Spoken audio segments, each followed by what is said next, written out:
पुस्तक मीठे फल की चौथी कहानी धर्म का भाग 1 आप लोगों के समक्ष प्रस्तुत कर रहा हूँ। मैं सुनील तिवारी। सभी बंधुओं को मेरा प्रणाम। तो सदियों पहले की बात उन दिनों की है जब धर्म के नाम पर चारों तरफ ठगी थी। लोग अपने धर्म के सर्वश्रेष्ठ सिद्ध के लिए इंसानियत के दुश्मन बन बैठे थे। सारे जनजातियों का हृदय एक दूसरे के खून का प्यासा बन गया। सच पूछिए तो ऐसा महसूस हो रहा था जैसे आंख होते हुए भी रोशनी आंखों में कहीं गुम हो गई। मानो हवाओं की रफ्तार इतनी तेज हो गई जैसे अपने कदम भारी लगने लगे। न जाने ऐसा क्यों लगता जैसे अपनी आत्मा किसी घोर जंगल में दौड़ लगा रही है। ए देख, धर्म अनुयायी कौशलपुर में विशाल धर्म पाठशाला की स्थापना की, जहां सारे धर्म की शिक्षा दी जाती है। बताया जाता है जब तक दिलों में समता नहीं तब तक जीवन में प्रेम का उद्गम नहीं हो सकता। आखिरकार प्रेम की पवित्रता के समझाने के लिए धर्मगुरु बड़ी साहस से शिक्षा का प्रचार प्रसार करने में जुटे हुए थे। धर्म पाठशाला के तीनों दोस्तों की दोस्ती काफी प्रचलित थी। रहमान कुरान धर्म से संबंध, राम श्रीमद् भगवत गीता से संबंध, ऋषु बाइबिल धर्म से संबंध रखने के बावजूद भी एक दूसरे से इतना प्रेम था जैसे आत्मा का संबंध शरीर से होता है। तीनों दोस्त आनंद में भाव विभोर थे। तभी राम के पिता आचार्य रुद्रदामन कक्ष में प्रवेश करते हैं। रुद्रदामन, आज पाठशाला का पहला दिन है और इस वर्ष भी शांति अमन बनाए रखना है, क्योंकि जब तक संसार में शांति है तब तक जीवन का अस्तित्व है, और जब धर्म का वजूद है आज का विषय शांति है। इसके द्वारा ही जीवन ऊर्जा का संचार व्यर्थ प्रवाह से रुकता है। इसलिए इस शब्द को अंतरात्मा में बसाइए, तभी अपने अंदर छिपे आनंद का रसपान कर पाएंगे। तभी रहमान प्रश्न पूछते हुए, रहमान, आचार्य जी, धर्म और शांति का आपस में क्या संबंध है? रुद्रदामन, जो संबंध वृक्ष का फल से है और शरीर का आत्मा से है। रहमान, आत्मा का संबंध किससे है और सृष्टि का मूल उद्गम क्या है? रुद्रदामन, जिस प्रकार सारे वृक्ष का संबंध भूमि से है, ठीक उसी प्रकार आत्मा का संबंध परमात्मा से है। जैसे बीज में विशाल वृक्ष के सारे गुण निहित है, उसी प्रकार एक ही मूल तत्व से सारे तत्वों का आविर्भाव हुआ है। सारे तत्वों के मिलाप से ही सृष्टि का उद्गम हुआ है। तभी घंटी बजती है, कच्छ का समय समाप्त होता है। राम, रामान, तेरे प्रश्न आश्चर्य से भरे हुए हैं। रामान, राम, सच पूछो तो पूरा कायनात आश्चर्य से भरा हुआ है। ऋषु, ऐसा कौन सा आश्चर्य है जो अपने आप को सबसे विशेष है? रहमान, तो स्वयं अपने आप में सबसे विशेष है। ऋषु, चलिए जानकर थोड़ा आश्चर्य हमें भी हुआ। रहमान, ऋषु, अभी जानकारी थोड़ी है, इसलिए थोड़ा ही आश्चर्य हो रहा है।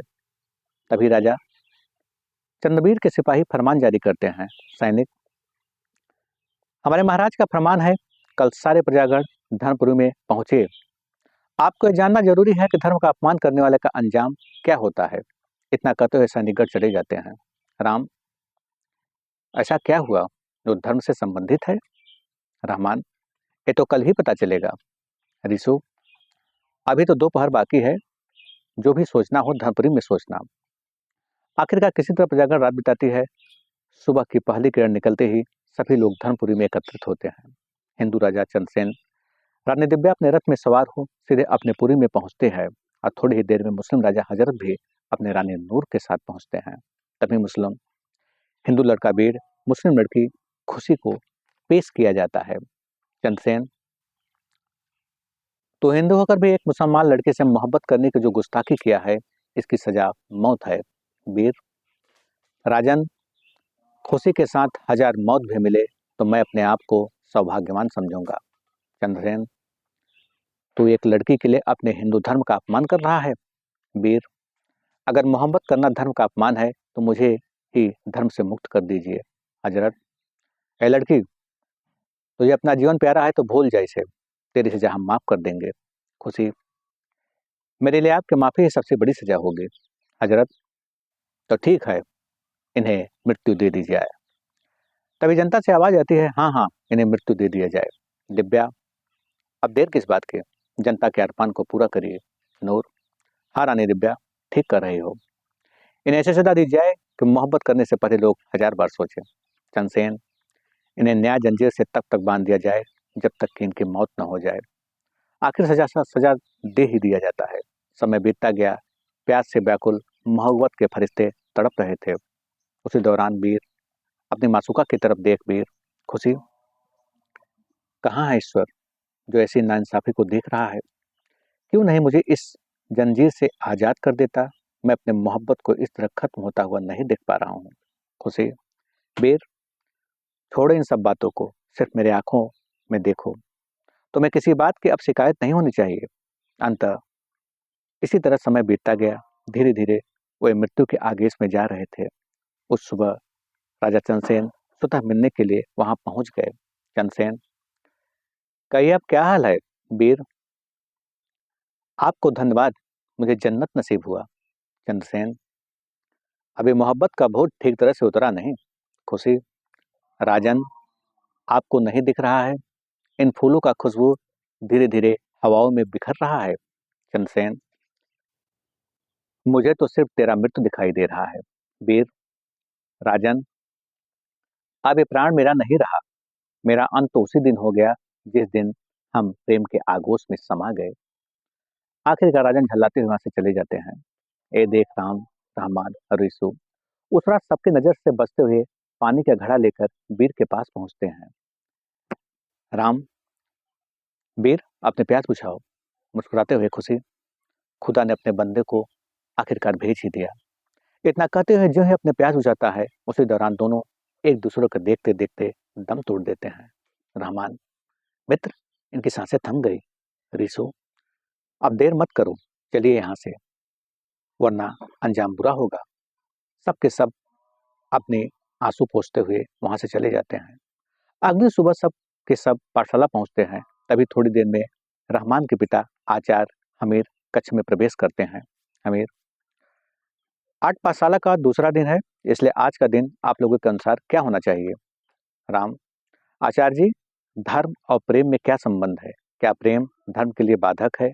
हमीर, धर्म से ही प्रेम का आविर्भाव हुआ है, इसलिए प्रेम तो मुक्त अवस्था है, इसलिए प्रकृति का प्रभाव प्रेम पर हो ही नहीं सकता। राम, अगर प्रेम मुक्त अवस्था है तो धर्म के नाम पर इनकी बलि क्यों दिया जाता है? अमीर, धर्म तो बादल के भांत है, कभी कभी सूर्य को ढक देती है, तो इसमें सूर्य का क्या दोष? वो तो अब भी उतना ही चमक रहा है। ऋषु, यदि सच्चे प्रेमी की बलि चढ़ाई जाए तो प्रजागण को क्या करना चाहिए? अमीर, उनका बलिदान नई क्रांति को जन्म देगा। ऐसे प्रेमी बलिदान देते रहेंगे तो परिवर्तन होता रहेगा। रहमान, तो ऐसे प्रेमी को कौन सी खुशी नसीब हुआ? अमीर, सिर को बादल से कोई परवाह नहीं, ये तो आते जाते रहेंगे, वो चमकना नहीं बंद करेगा। तब तक घंटी बजती है, कच्छ का समय समाप्त होता है। उस दौरान राजा चंद्रसेन के सैनिक गर्भ फरमान जारी करते हुए सैनिक, कल महाराज चंद्रसेन के दरबार में महान ज्ञानी तारकेश्वर का प्रवचन होगा, सारे प्रजागण का उपस्थित होना अत्यंत अनिवार्य है। राजन का फरमान सुन सारे मित्रगण आपस में बात करते हुए, राम, न जाने ऐसा क्यों लगता है कि अब क्रांति की शुरुआत मुझसे है। रामान, अरे तुझे क्या हो गया? तो ऐसा कुछ भी नहीं करेगा।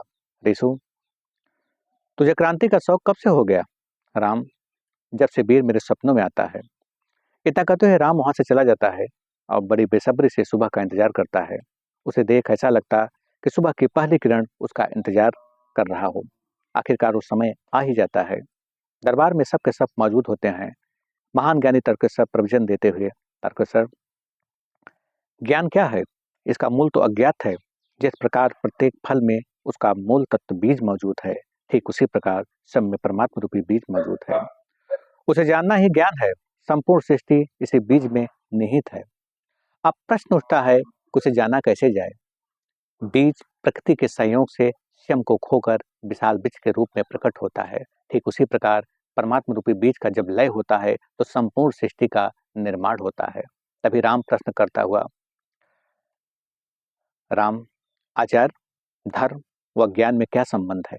तारकेश्वर, धर्म उस वाहन की तरह है जो हमें अपने गंतव्य स्थान यानी मूल तत्व की ओर ले जाती है।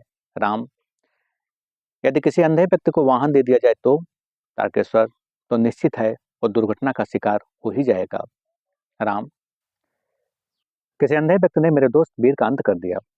इतना सुनते ही राजा चंद्रसेन क्रोध से फुंकार लेते हुए, चंद्रसेन, सैनिकगढ़, इसे बंदी बना लो। इस गुस्ताखी के लिए इसे शेर के पिंजरे में छोड़ दिया जाए। तभी राम के पिता रुद्रावन सिर झुकाकर माफी मांगते हुए, रुद्रावन, राजन, ये नादान है, इसे माफ करिए। चंद्रसेन, कमान से निकला हुआ तीर पुनः वापस नहीं आता, इसलिए सजा माफ नहीं किया जा सकता।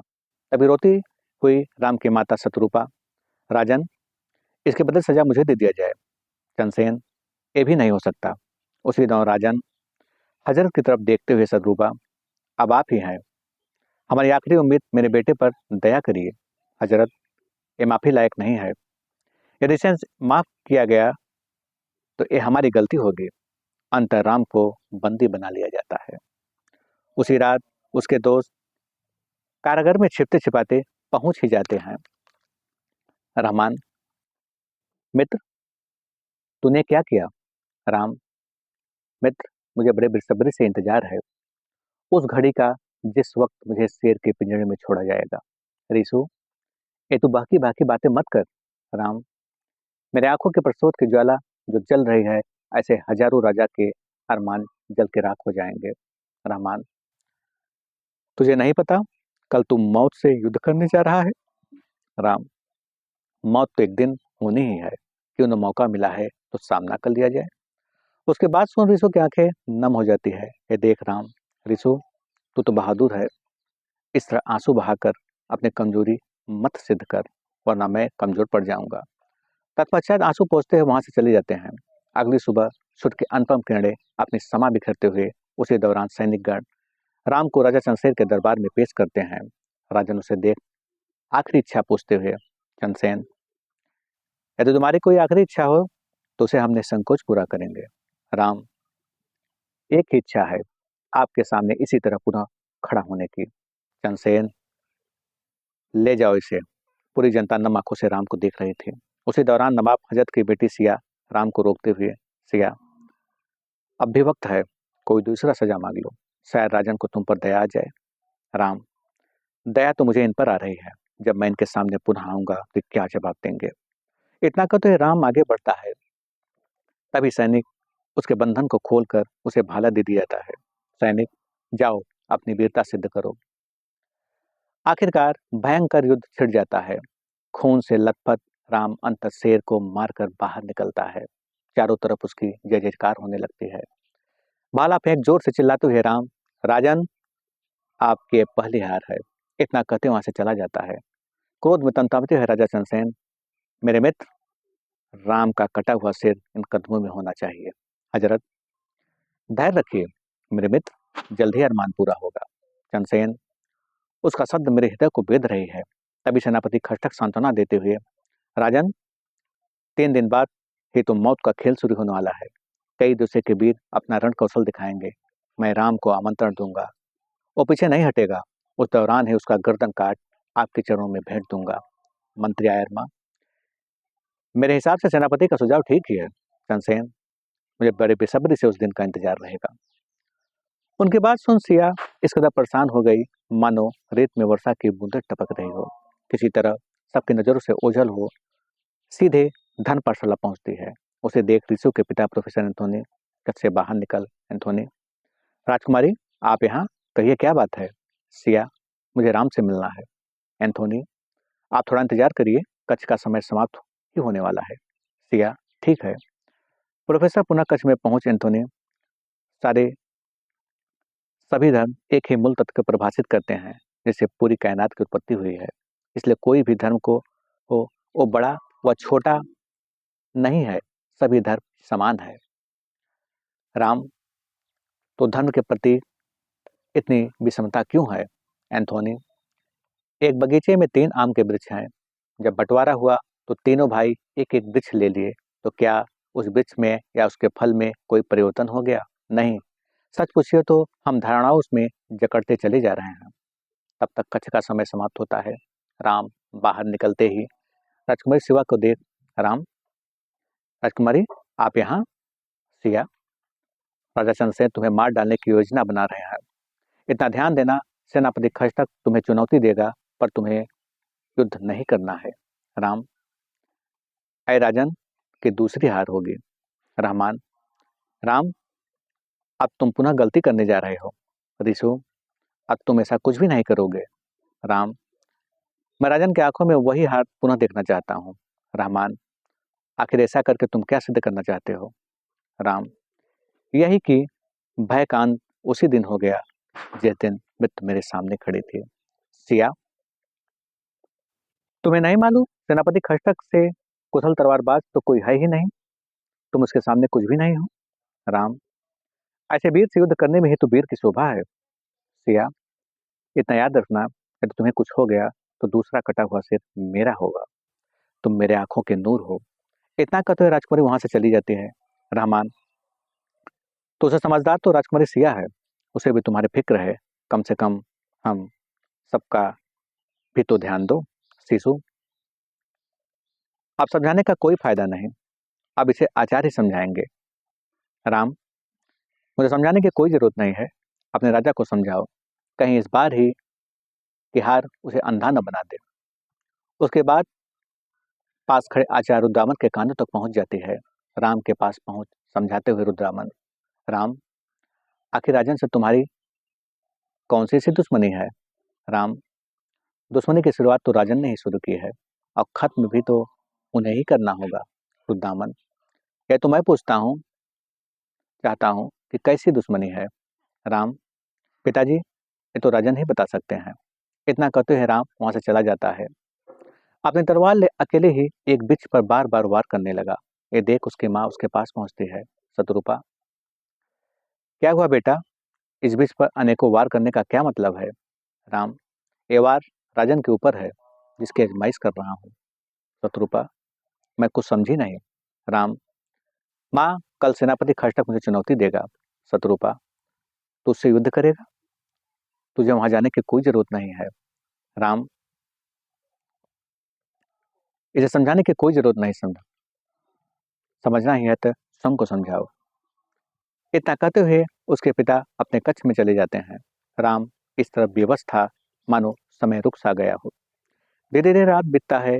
सुबह की किरणें अपनी समय बिखेरते हुए जैसे ही ओस के बूंदे सूर्य की किरणें पे चमक रहे थे, ठीक उसी तरह राम सुशोभित लग रहा था, जैसे सूर्य की किरणें उसके मस्तक से निकल रही हो। उसकी माँ शत्रुपा धीमी धीमी बेहोशी स्वर में अपने राम को गले लगा। शत्रुपा, जा बेटा, अपनी वीरता सिद्ध कर। तब तक रहमान और ऋषु भी पहुंच जाते हैं। राम अपनी माता का पैर छू आशीर्वाद ले चंद्रपुर पहुंच जाता है।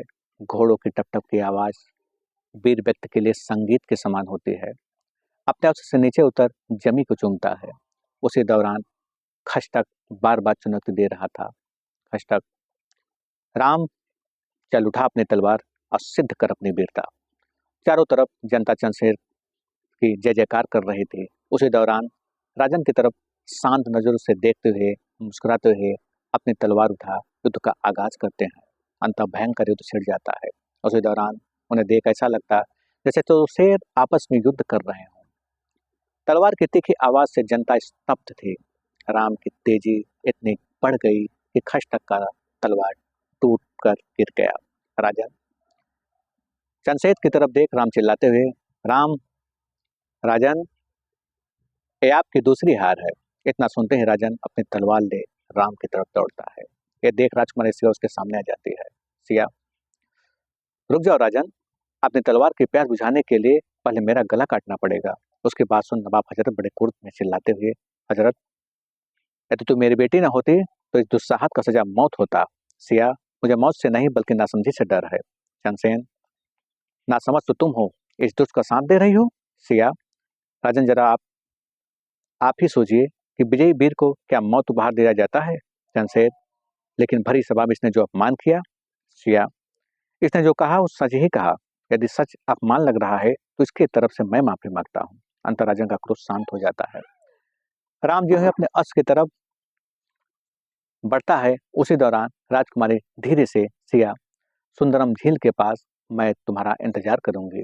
तत्पश्चात राम अपने मित्र के पास पहुंच पहुंच जाता है। उसे गले लगा रहमान मुस्कुराते हुए। रहमान, मित्र, तेरी तलवार की झंकार अब भी मेरे कानों में बज रही है। रिसु, अब कोई शक नहीं कि तेरी वीरता पर। राम, चलिए, ऐसे बहाने विश्वास तो हुआ। इतना कहते हुए अपने अस्त्र के पास पहुंचता है। रहमान, पहले जीत का जश्न मना ले, उसके बाद चले जाना। तभी कुछ ही कदम आगे बढ़ रहमान, यार, तेरे बाजू में अचानक इतनी शक्ति कहाँ से आ गई? राम, मित्र, तुमने थोड़ा गौर से दिया होता तो शायद दिखाई पड़ जाता। लोग अहंकार में अपनी शक्ति खो देते हैं। रहमान, क्या सेनापति अहंकार में डूब गया? हाँ राम, हाँ, इसी वजह से वो कमजोर पड़ गया। शिशु, यदि तलवार न टूटती तो क्या परिणाम होता? राम, युद्ध के मैदान में तलवार नहीं बल्कि उसका साहस से भरा हुआ मन लड़ता है। ऋषु, इतना तो हमें भी दिखाई दिया।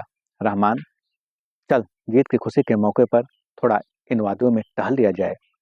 राम, पर यार, मुझे जल्दी छोड़ देना, माँ मेरी इंतजार कर रही होगी। रहमान, अरे मित्र, चिंता मत कर, जल्दी चले जाएंगे। ऋषु, अच्छा, मैं रथ लेकर आ रहा हूँ। रहमान, जरा जल्दी करना। ऋषु, ठीक है भाई। तत्पश्चात अश्व लेकर आता है। तीनों दोस्त उसमें सवार हो जंगल की तरफ निकल पड़ते हैं।